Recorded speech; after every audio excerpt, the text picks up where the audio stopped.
Okay, this is Charlene Harris.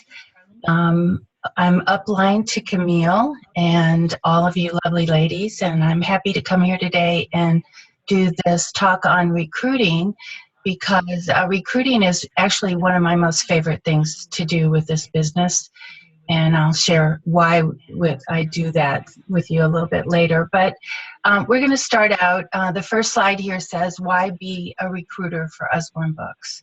And that's really the most important question that you need to answer when it comes to recruiting is why. Why would you want to do it? So let me see if I can answer that for you today, or at least I can share my story of what I do. And it might just inspire you, I'm not sure. But recruiting with Usborne is a little bit different than most companies.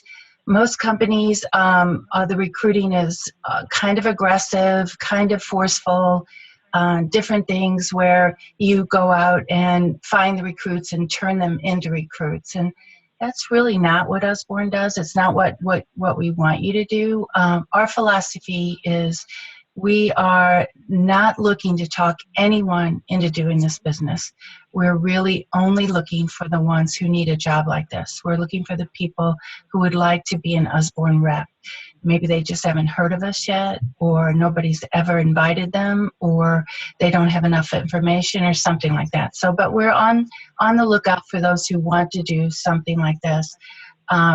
Somebody like you, like me, who would find this job and all the benefits of it wonderful in their lives and just be the perfect thing. So those are the ones we're looking for. Now, unfortunately, we are not mind readers. And that creates a problem because we don't really know who wants it and who does it. So I'm going to give you some steps and some techniques that'll help you find out who would like a job like this. Currently, just to give you a little information, we have, it says 10,000 on this slide, but I believe we're over 2,000 now. I think it's right around 2,000, 2,100, something like that across the United States. 10,000 was where we were at when the growth started happening last fall. And so, I mean, we've really increased quickly, and that's great because it's really actually, even at 2,000 or 2,100, it's not a very large number. It's not that many people across all of the United States that know about Usborne that are telling other people about Usborne. Mary Kay, the makeup folks, they have 30,000 consultants in Dallas, Texas alone. So if you look at those numbers compared to ours, we have a large way to grow, way more opportunity. We need more people. We just picked up with about 1,500 consultants name recognition, where people are starting to recognize our name. I've been with the company for a long time, and for most of my career, 80% of the people I would talk to would not have heard of us before.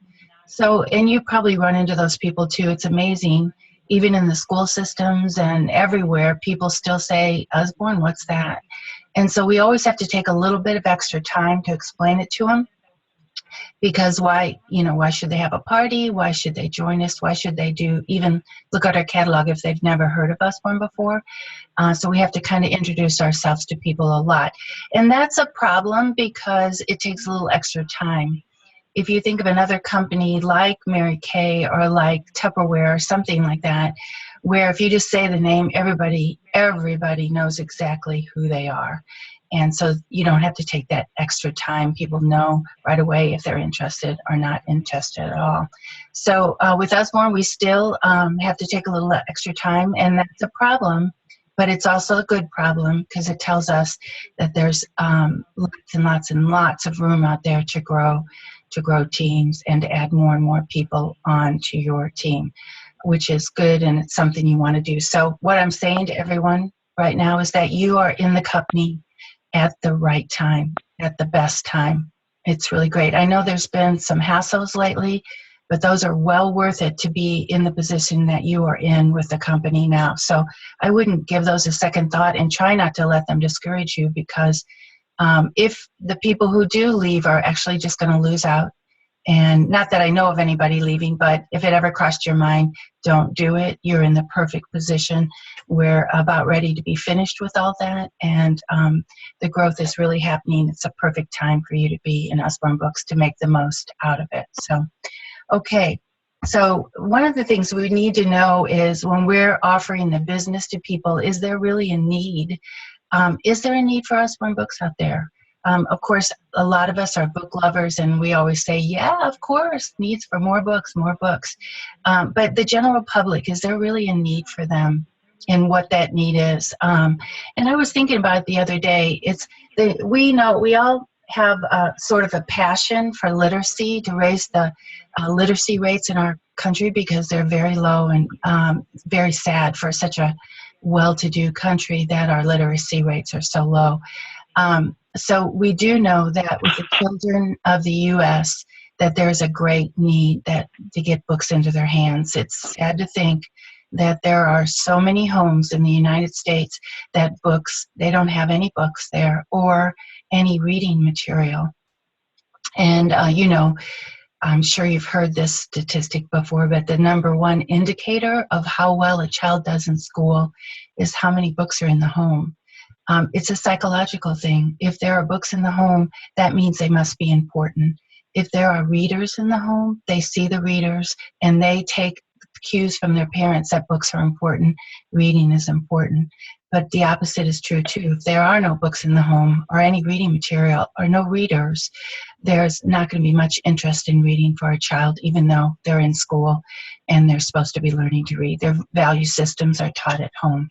So if we can get more books into the hands of children everywhere, we are just helping with the literacy rates right there. So that's kind of neat that you have that position, that power to help children across the United States. Now, if we looked at our schools, most every school system I've talked to says their funding has been cut. Even I live in a kind of a well-to-do area with the one of the best school systems in the St. Louis area, and they just begged us for a tax increase, and of course they got it. But even this school system is saying that their funding has been cut.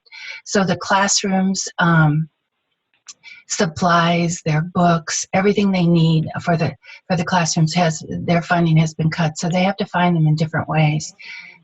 And so schools are really in need of our help as well. And when you visit with a school or a library, you might speak to them about partnering with them to help them get more books into the classroom and then therefore into the hands of children, the main goal. Okay.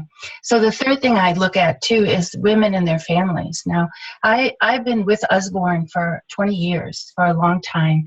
And I have met thousands of women through just buying books, hosting for parties, recruiting, joining my team, growing, everything. And there are so many women out there that need a second stream of income or a first stream of income. They need money, right? They also need help in getting books for their children. They have great desires, just like you and I do, to provide literacy help, to provide books for their children in the home because they've realized how important it is. But unfortunately, they can't afford what they want. I know at most of my parties, the number one thing I say to them is, you can't afford all the books you want, all the Usborne books you want? Well, let me show you a way where you can get them for free. So it's important as we do parties, and I know some people love parties and some people don't, but I think they're extremely important. It's part of our grassroots movement in helping our country with literacy. We're on the ground meeting women and their children. It's a very organic movement where we meet them, we tell them about the books, we introduce them to the books, we inspire them about the books, we tell them how we've used them, and so they get to participate, they get to buy the books or have parties to get the books for free, and then have, tell other people about it. So that's really how Usborne works. It's our main function. So parties are kind of important. If you're not having them and maybe they're scaring you a little bit, like I don't know how to do a Facebook party or a live party, go to your upline and keep going up the line till you reach me, because I'll tell you how, and I'll tell you why too, how important it is. So, okay, so here's a few statistics, and you're probably wondering, why am I giving you all this information? Well, recruiting is really in your head, and if you're on board with the whole idea, then it'll come out of your mouth to other people.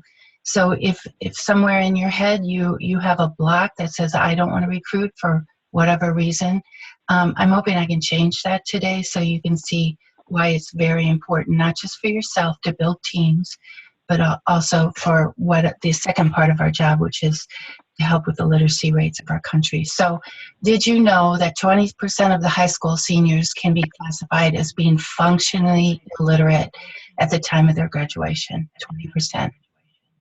70% of prisoners in state and federal systems can be classified as illiterate. 85% of juvenile offenders rate as functionally or marginally illiterate, and 43% of those with the lowest literacy skills live in poverty. And if you can't read, or you can't read very well, or you don't even see the value of reading, you will not improve your situation in this country.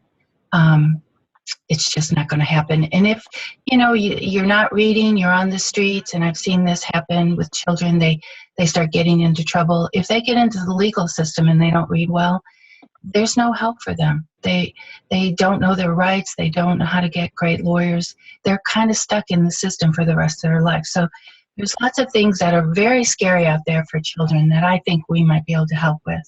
Okay. So this next slide, how do we meet the needs? And of course, the bottom line is getting books in the hands of children. As I said, the number one indicator of how well a child does in school is how many books are in the home. Okay, so that's number one. Number two, our schools. We have these great programs. We have 4 different programs where we can partner with the school library or organization to get them free books and or cash. And I love this about our company. They pay for the free part of it. The part that we offer and hand out so happily, the company takes that and pays for that, and then gives us, on top of it, a commission for doing this. So it's really a win-win situation for all of us, for the families, for the schools, and for us as well as consultants. So, and then there are women and families. A second stream of income can mean the difference between the extras in life and or the essentials. Spelled the word wrong there, for families.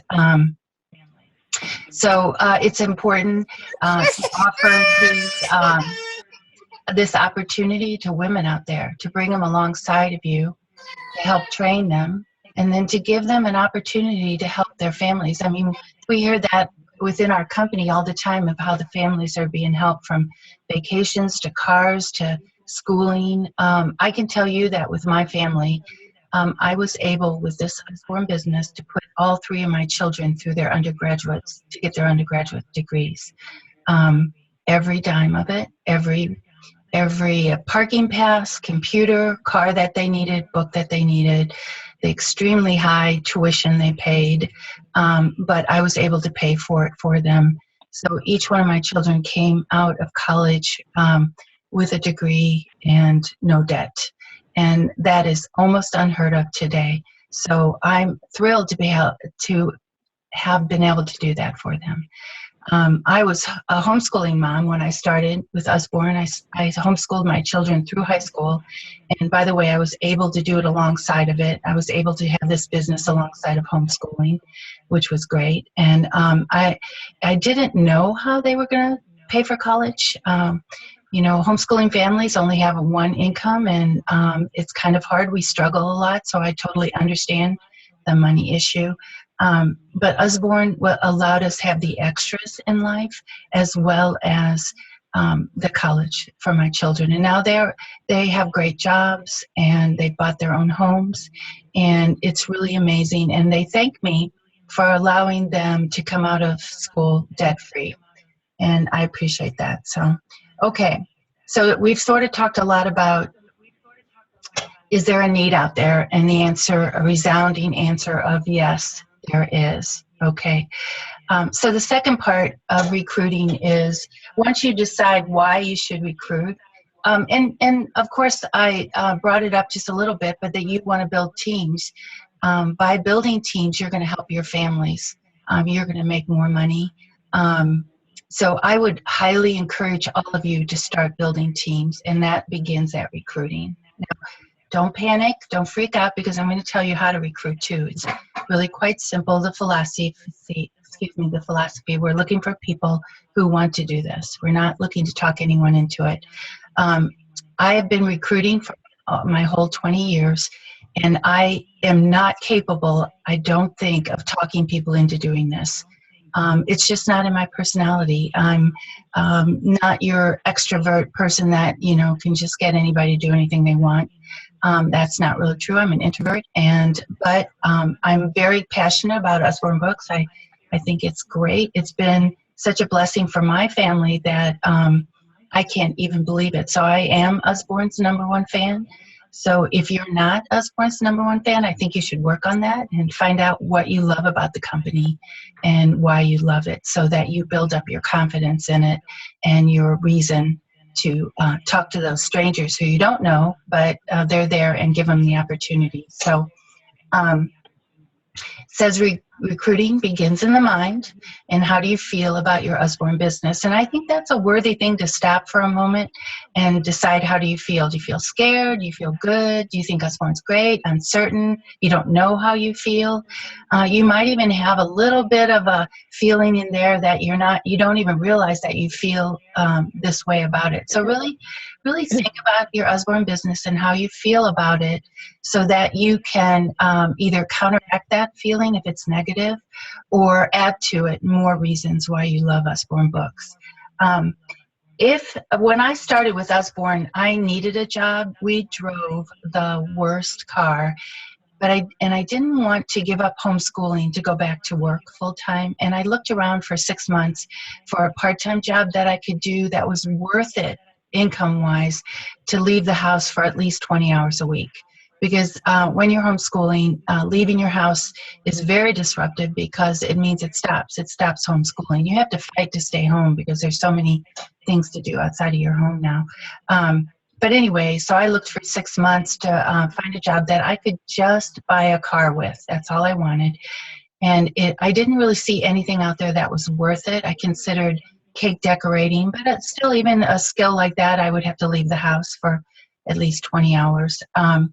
And then Usborne came along, and I thought, well, I can use these books in my homeschooling, and then I could also use them as samples and do parties at night while my husband can watch the children. So I gave it a try. And, you know, my #1 fear in life, besides snakes, is public speaking. And it was really funny, because the thought of doing a party kind of sent chills down my spine.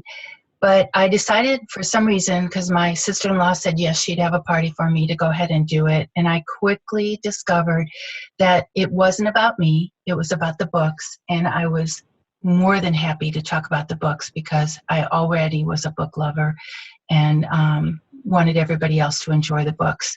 And of course, they were Usborne books. They were great books. So I showed up at my party, started passing the books around, and I noticed that nobody was looking at me, because they were looking at the books, and it gave me great freedom to go ahead and talk as much as I wanted.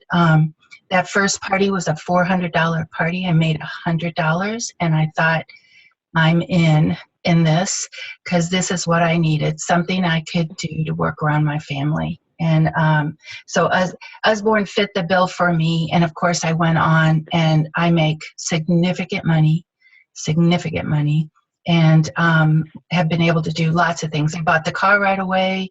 I did see the value in promoting to team leader, to building teams, and I started working on it right away, was able to promote in my incentive period. So that was great. My first override check was $1,000, and that just blew me away. Going from somebody who didn't make any money at all to making $1,000 in their first month as a team leader was quite exciting, and I encourage everybody to do that too. So start out by reviewing why you love Usborne Books. Make a list. And truly, if you can't think of anything, then talk to your upline and ask her why she loves it. And I bet it'll stir up some ideas in yours too. And not only why you love the books, review why you love the company. I can tell you very easily, it's a family-based company. They treat us like we are family. Randall White, the CEO of the company, worries about us all the time as if he was our dad. You know, we call him Papa Randall a lot because he really truly does try to solve our problems. So review about the company, what you like about it. I mean, no company's perfect, and we do have some struggles, but for the most part, it's a very high integrity, caring, great books company. So it's pretty wonderful. And what does Usborne have to offer? That's important to know too. As you're out there in your life talking to people, and somebody asks you what you do, and you don't know what Usborne can offer to them, then you're sort of at a loss. So really do get that under your belt. Know what the company has to offer.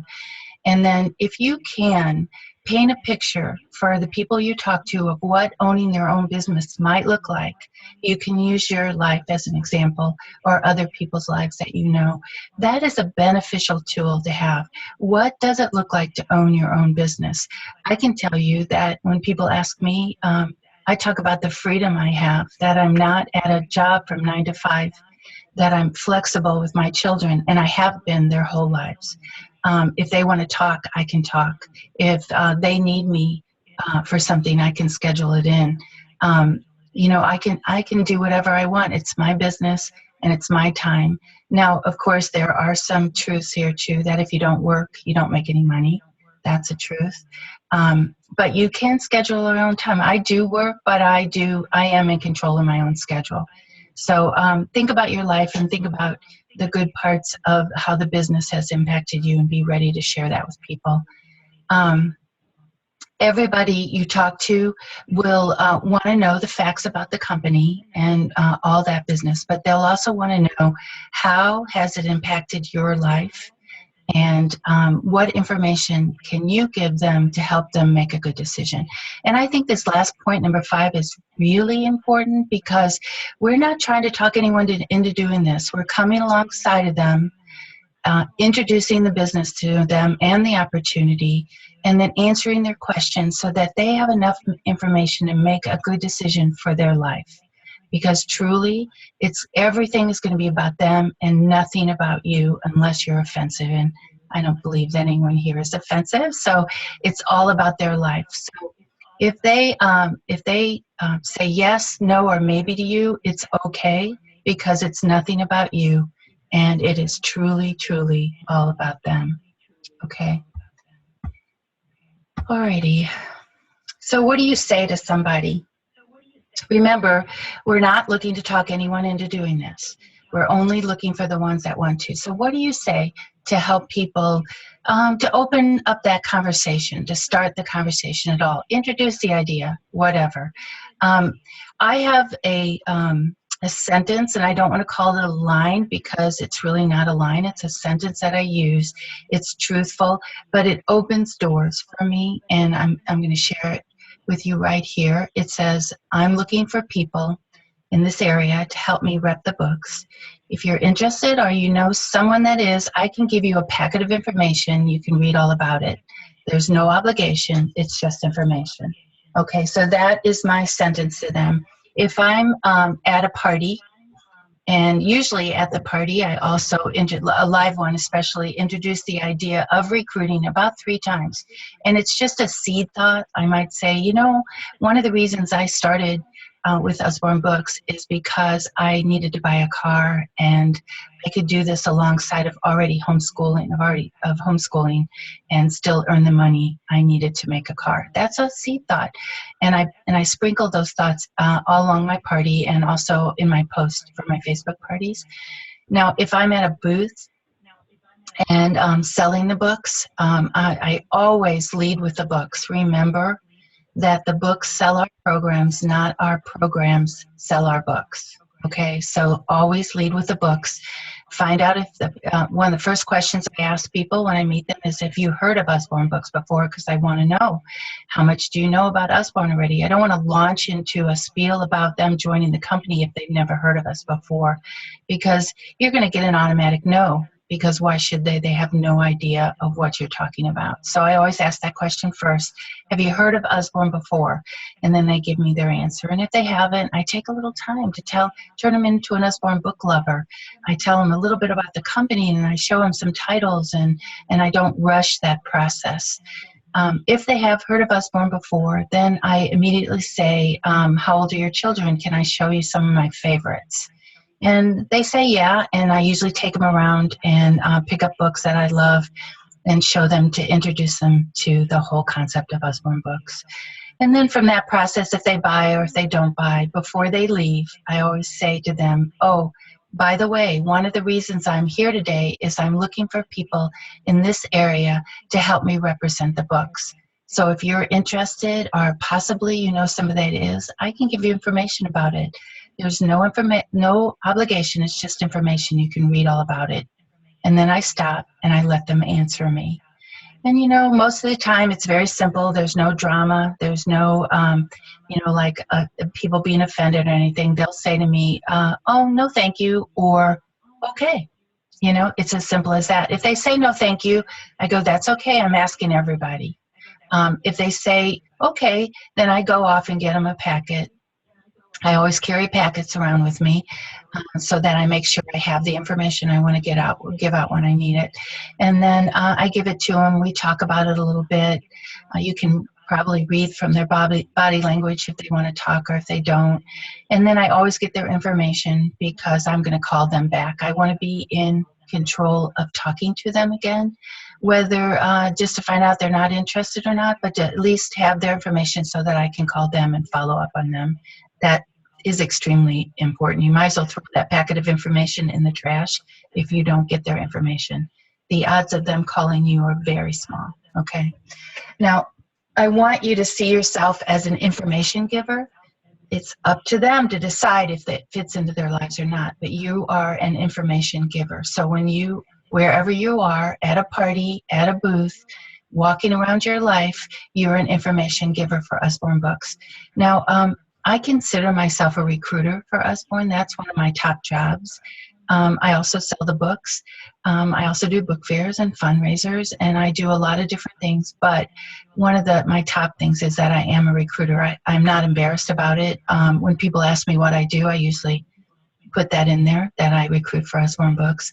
And then I just about always ask everybody I meet if it fits within the conversation, if they would like information about the company, that I'm looking for people in this area. I don't try to be weird and yell at people as they walk by or anything like that, but I do try to always have it in mind to give them information. Don't waste any time at all trying to talk them into this. It's just not worth it, and most of the time it doesn't work. So this next slide that I'm going to show you is a busy New York street corner, and I'd like to paint a word picture for you as to how you should feel about Usborne and being an information giver. Kind of picture yourself in the crowd of these people, and you're handing out packets of information to these people about the Usborne Books business opportunity. So as you're going along, you hand this person a packet, here's a packet, this person a packet, here's a packet. And then all of a sudden someone stops you and says, oh, you know, I'm kind of interested in this. So you pull them off to the side and you start pull out the flyer about it and the kit specials and why they should do this. And for whatever reason, if they decide yes, they want to do this or no, what is happening to all those other people while you are off to the side? And of course, they're walking by you without any information at all. So I want you to always be visualizing yourself standing in the middle of the crowd handing out packets. And you kind of let the people decide for themselves. It doesn't mean that I don't call them back and interact with them. I absolutely do. But I don't try to focus on any one person. Many, many years ago, at convention, Belinda Ellsworth, who's going to be speaking at convention this year, she's great, was talking, and she said that you should always have a long list of people thinking about the business opportunity at all times, because if you have one or two people thinking about it, and if they decide, no, this isn't for me, then what's happened?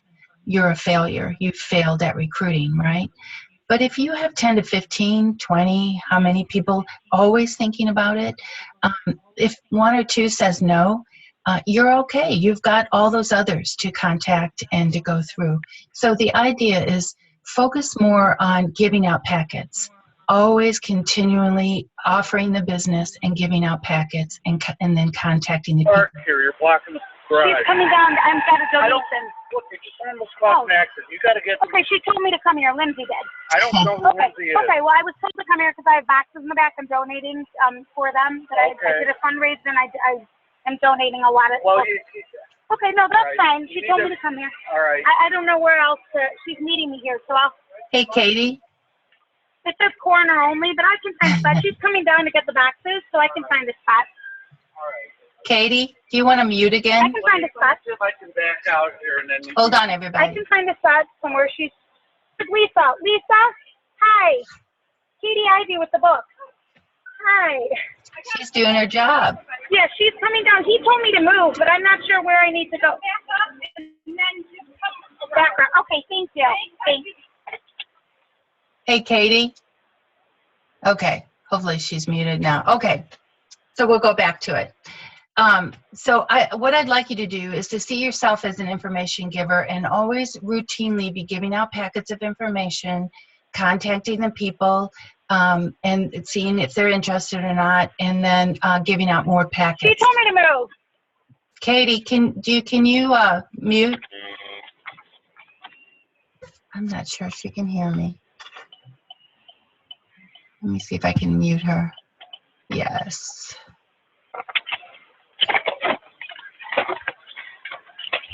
Hi. Okay, Katie. I don't see her on here. Okay. Okay, I'm back. Let's see if we can finish this. Okay, so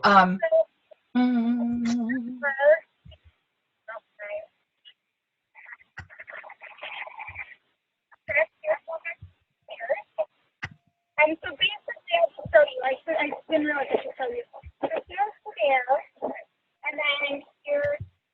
hold on, everybody. Okay, I'm going to see if I can figure out a way to mute her.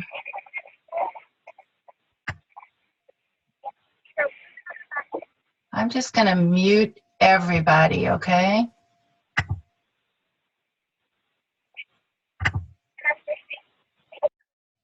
Okay. Okay. Hopefully you can still hear me with this. I hope so. Okay, let me keep going. It doesn't look like I'm muted, so you should be able to hear me. Okay. Okay, so back to the crowd again. We're giving out packets of information and handing them out, and then contacting them.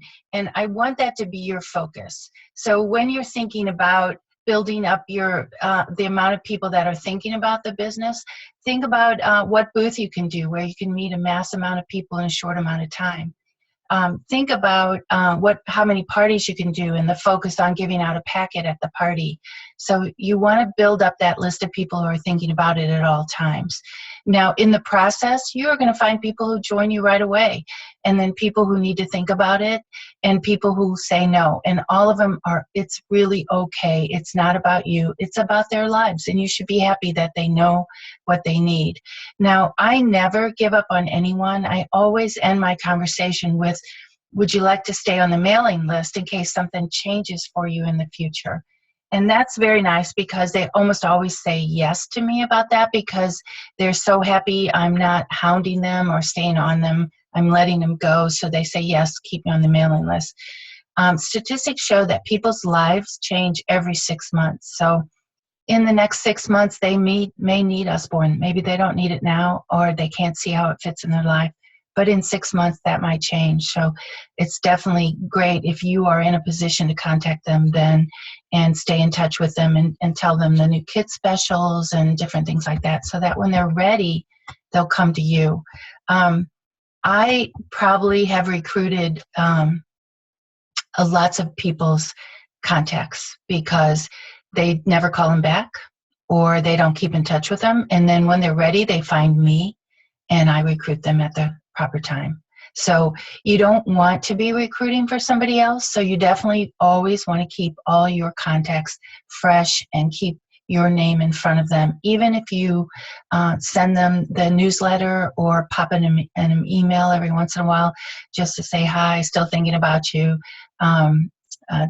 Check with me if you need anything, kind of thing. Keep your name in front of them. So when they're ready, they'll come to you. Okay, here's something that's extremely important. I'm highlighting this. Don't prejudge people. And I know you do because I did too. We look at people and look at the pictures at the bottom. We look at them and we say, oh, she's too busy, or no skills. She could never do this, right? Or, oh, so shy. She wouldn't be able to talk to anybody. Or even, oh, she's perfect and she should do this. It's really funny. You're never going to know who's going to be good at this business. It depends a lot on many factors and that you can't even see on the surface. You don't know how much they need it or if they don't need it. You don't know how many skills they do have or how much they're willing to learn new skills. I know I didn't have a lot of skills when I started this, but I was totally willing to learn. So that was in my pocket. I would suggest to you today that you decide that you're going to offer this wonderful opportunity to everyone. You're not going to prejudge them and decide for them. And that's a hard thing to break. It's a hard habit to break. But I did. I got to the point where I realized I was judging people, and I decided not to do that. So I went out everyone that came my way, and it was a reasonable thing to do. I would offer them the business opportunity. So much so that at a booth, I would start to grow and get tired of it. I bring about 20 packets with me to booths, and I always have the goal to give out all 20. So that's a lot of effort and it's a lot of work, but I always have recruits too. So if you want to recruit, be willing to work for it and don't give up and don't prejudge. Let them decide if the business will work for them or their families or not. Either way, let them decide. That's their responsibility. Remember, you are an information giver. That's it. You are not the decider, just the information giver. Okay, so what do you do first to start your new recruiting career, I guess? Make a list of all the people you know, and then also start filling up your calendars with parties and events. So the whole idea is that you need to meet the people. You need to go out there and meet people. They're not going to come to you.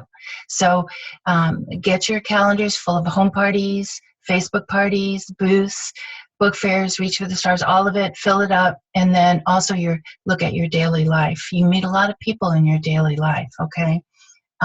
So when you're making your list, get your calendars filled, you're going to start meeting people, and then you're going to start saying, I'm looking for people in this area to help me represent the books, your conversation starter. And then you're going to set goals to how many packets you're going to give out that day, okay? And then you'll fill up your calling calendar of when you're going to call these people back and see if they have any interest. And by the way, when I call them, it's very simple. So I'll just tell it here. I haven't even written it down. I just call them back and I say, hi, this is Charlene Harris. I met you at the Speech and Hearing Conference last month. And you had indicated on the survey that you were interested in maybe learning more about the business opportunity. And I'd love to send you a packet if I didn't catch them that day, or if I did give them a packet already, I'd say, did you get a chance to read through the packet? Sometimes they don't get a chance, and so you have to extend it a little bit and say, okay, that's fine. I totally understand. I've been busy myself. Go ahead and read the packet, and I'll call you back on next Thursday. So you call them back on next Thursday. By the way, when you tell somebody you're going to call them, do call them. It says something about your integrity if you don't. I mean, I know things come up occasionally that stop us from calling, but I would make it a part of your business habit is to, if you tell someone you're going to call them, give them a call. So give them a call back and then say, did you have any questions or do you have any interest in the business opportunity? And if they don't have any interest, they'll tell you this. They'll say something like, this really isn't going to work for me, or I just can't see myself doing this now. And I say to them, that's okay. I totally understand. How about if I just keep you on the mailing list in case something changes for you in the future? And they always say, oh, okay, that's great. So they've given me permission to call them at a later time to keep them on the mailing list, so on and so forth. But if they have questions, they'll say, it's interesting. I have a few questions, and then they'll go ahead and ask me. It doesn't mean they're ready to go at that point and you're sending them to the website. You need to still talk to them, but they're willing to talk about it. You can tell them about your life and why you started and try to connect with them. It's really important to connect. So, because you'll be working with this person, so it's a first impression kind of thing. So you really definitely want to connect with them. So, there's also another thing what I'd like you to do to get started. So that is filling up your calendar is so important to meet the people, but we're also going to look at something else. Let me go back to the slide. The second part of it is to make a list. There's a couple of things I'd like you to do to make a list of two types of people in your life already. The first type is, who do you know that you would like to work with? Do you have a friend or a sister or a neighbor or somebody that you think it would be really fun to work this business with? So make a list of those people that you think it would be great to work with. Maybe they have great personality, or you just like being with them, or you trust them, or whatever it is about them. And then make a list of those people. And then the second list, I'm a list maker, can you tell? A gold, if you know the colors. Make a list of people you know in your life that need money. And so you might have to open your ears and start listening to people and their needs. Oh, you might hear somebody say, I'd definitely love to get a new swing set, but it's not in the budget. Or, swimming lessons are out this year. We just can't afford it. Or, I haven't been on a vacation in a year. I'd love to take my family on a vacation. These are all second streams of income needs. They're not that their family's getting along fine, but they would like a little extra money to do these extra things. And Usborne can totally fill that bill for them. They can work part-time a little bit and add to their income and do these extra things. Or you might even hear somebody say, my husband lost his job. I'm not sure what we're going to do. I really can't get a job because I have the children at home, or something like that. I know during the economic downturn we had a few years ago, a lot of Usborne women consultants, their husbands lost their jobs. And I love the fact that during that time they stepped up and increased their businesses and took over the, filling the bill for the family.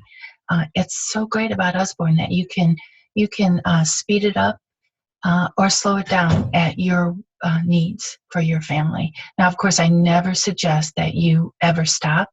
Stopping is really hard on a business. Any type of business that you're running, stopping it cold turkey and then trying to start it up again is really hard. So if you need to slow it down, you can slow it down to a nice little roll that you can maintain, and then speed it up when you need it. But stopping is kind of out of the question.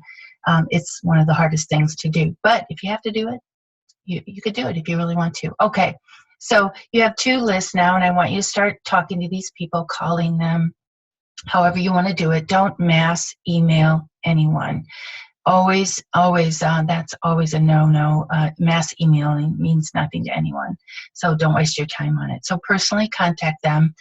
And if it's a person you just want to work with, you might say, hey, I started a new business called Usborne Books, and it's really fun. And I thought of you because I think you and I would work really well together. It would be really fun to do this business together. I didn't know if you had any thought about that. If you'd like some information, I can give you a packet of information. You can read all about it. There's really no obligation, but I'd really love to work with you. Done. That's all you have to do. Or if it's a second person that needs some money, you could call them up, or if you hear it on the spot, just say, I heard that, you'd love to buy that swing set. I started a new business called Usborne Books. I don't know if you've heard of them before. They're really great books, but it's allowed me to buy some of the extras that we couldn't afford before. Music lessons, you know, a new car, different things. I've been able to start the business and add it alongside of what I'm already doing, and that extra income could buy that swing set for you. I can give you a packet of information about it. You can read all about it. There's really no obligation. I'm just, you know, it's just information. And see what they say, then back away and see what they say. It's really interesting. And if they say, no, I'm not a salesman, that wouldn't work for me, just say, okay, I just thought of you. If you have any interest, let me know. If you'd like to get on my mailing list, let me know, and I'll put you on, and you can keep it in your pocket in case something changes for you for the future. So that's really all you have to say. I really want you to keep it simple, not fancy and slick or anything like that. So, okay. So where do you start? We'll wrap this all up. Know your why.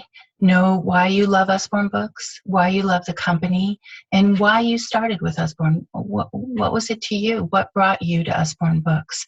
That is a very important component of this, because they'll remember your story long after they forget all the facts about Usborne. Okay? Know who you will talk to. So you really need to get your calendars full. You need to meet the people. I really should change that line to meet the people, because that's really where it is. Really don't prejudge anyone. Offer it to everyone. Because when you prejudge somebody, you are taking the decision-making process away from them and putting it in your hands. And that's really not fair, because you really don't know. Most of the time, you'll probably be wrong if you decide for somebody. Okay, keep your focus on how you can help them. And I know what sabotages a lot of us about recruiting is that we don't want to be a predator, and I don't want to be a predator. And here's what a predator is. I'm looking to get you to do something that benefits me. That's what a predator is. But if your focus really is on how can I come alongside and help you, partner with you, help you start the business to make more money, help you get books in your child's school or in your home, how can I partner with you to help you? Then you're not a predator. You're an asset. You're a helper. And that's really the attitude you should have.